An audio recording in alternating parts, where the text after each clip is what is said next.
તો વડોદરા પાલિકાએ ચોમાસા પૂર્વે પ્રી મોન્સૂન કામગીરી શરૂ કરી છે। અધ્યક્ષ ડોક્ટર શીતલ બિસ્તરીએ વિવિધ સ્થળોની મુલાકાત કરી વરસાદના પાણીના નિકાલ માટે કાંસોમાંથી પાણીનો નિકાલ થાય છે।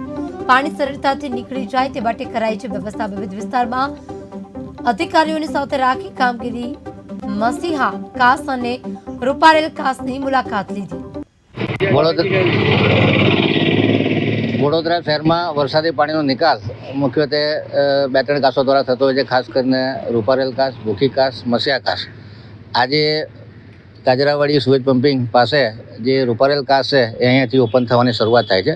કાસ તો ચાલુ થાય છે વૃંદાવન 4 રસ્તાથી, પરંતુ અહીંયાથી ઓપન થાય છે અને આ કાસ મહાનગર ઘાઘરેટિયા થઈ અને છેલ્લે જાંબુઆ નદીમાં મળતી હોય છે। ત્યારે આખી કાસની સાફ સફાઈ થાય, તમામ કચરો આમાંથી કાઢી લેવામાં આવે, એનું ડ્રેજિંગ થાય અને એ છેલ્લે બોટલનેક ના થાય એના માટેનું વાઇડનિંગ અને ડ્રેજિંગ કરી જેથી કરીને પાણીનો ફ્લો જાંબુઆ નદી સુધી કોઈ જાતનું એને ઓબ્સ્ટ્રક્શન ન મળે એ પ્રમાણેની કામગીરી કોર્પોરેશન દ્વારા હાથ ધરવામાં આવી છે।